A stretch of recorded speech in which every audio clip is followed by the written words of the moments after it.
Estava gaudint del sol de primavera a un parc, quan de sobte un núvol va enfosquir tot al meu voltant. Estava totalment desorientat. No sabia cap a on anar ni entenia què havia passat al cel. Només veia les meves passes caminant cada vegada més ràpid.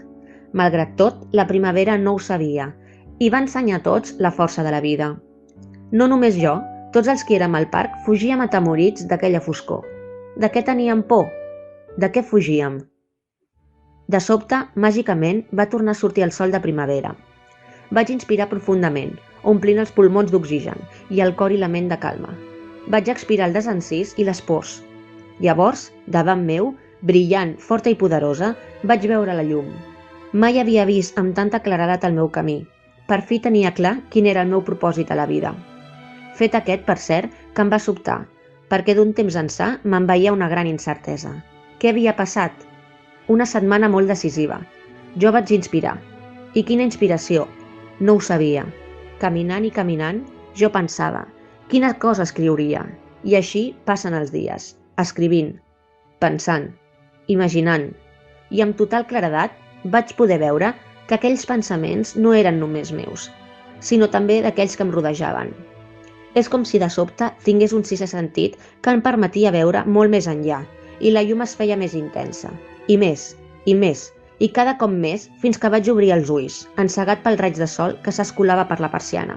Quina hora devia ser? Quant de temps portava dormint? Amb mandra vaig incorporar-me, molt a poc, i em vaig quedar una estona observant el meu voltant. Gairebé no se sentia més que uns cants d'ocell i l'aigua circulant. L'ambient era força tranquil i harmoniós, i no estava sol, hi havia altres persones a prop amb ganes de connectar. No vaig dubtar en apropar-m'hi. En primer lloc, vaig descobrir el meu somriure tot cercant una reacció afí. Simplement un bri d'empatia i complicitat. Seguidament, i a pesar que totes les persones al meu voltant eren desconegudes per a mi, em vaig sentir com a casa. Una dona em somriguí mentre arrossegava una pesada maleta. A on anava? El vent va entrar agitant les fulles dels arbres. Vaig mirar cap a l'horitzó i vaig creure distingir la silueta d'un vaixell negre, navegant com un miratge en el llarg del parc, entre els núvols de pols. La dona de la maleta començava a caminar a poc cap a mi. Estava tremolant i tenia la cara desencaixada. Què volia? Em va donar la maleta i em va dir que el vaixell m'esperava, que ja estava tot preparat i que havia de marxar.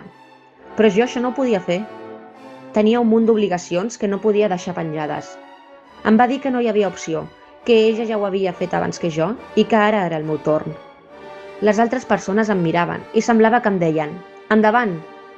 Dubtant, vaig agafar la maleta i vaig anar cap a l'aigua, on la sirena del vaixell ja anunciava la partida. On anava? Què hi duia a la maleta? Tornaria algun dia? Preguntes com aquestes, llavors del dubte, m'havien ofegat per massa temps. Aquest moment només mereixia un nom, el de l'acció. Percebre la dolça il·lusió d'un nou viatge va fer-me somriure.